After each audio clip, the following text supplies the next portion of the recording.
ناوندا دوک ام بینیم پیتدانا کرد آن ریبریا گشته ساخلامیا دوک ناوندا دوک پترش قضايا پترش ناحیه پترش گندان که وقت اوجی بیتا آریشک بو هولاتیم سبارت پرورده تا کنه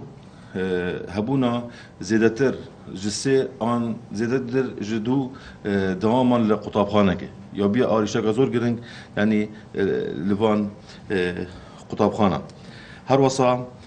نبونا پرتوکان هندك پرتوک ابا خلاص جيبو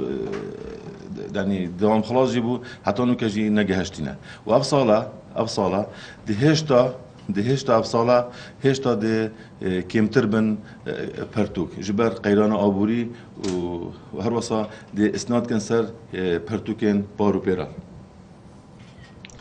نبونا ميلاكي لهندك قطاب خانان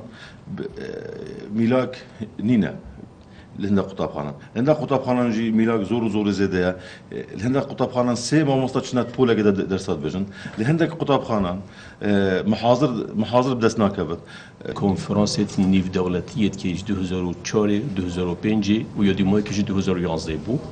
همه اف کشه اوید وگوی هوا اشارت بدایی و رکخرا و الانجی اشارت بدایی یه تاتنا دست نشان کردن تو کنفرانس دا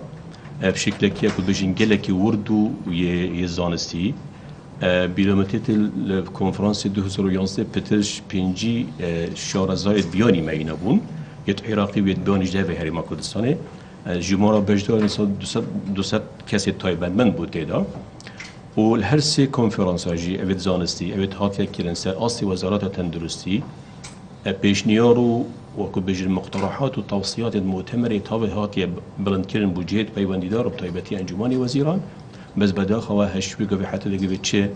اکو بجن چه رد نبود چه يعني ما نظن که استجابت چند بود چون از بوانا که مبخوك الشخصي وقتی خو اسی که شو مسلوك اللجنه علمي و میای که شو مؤتمرات چجا بو منات که حکمت چی که تو چونه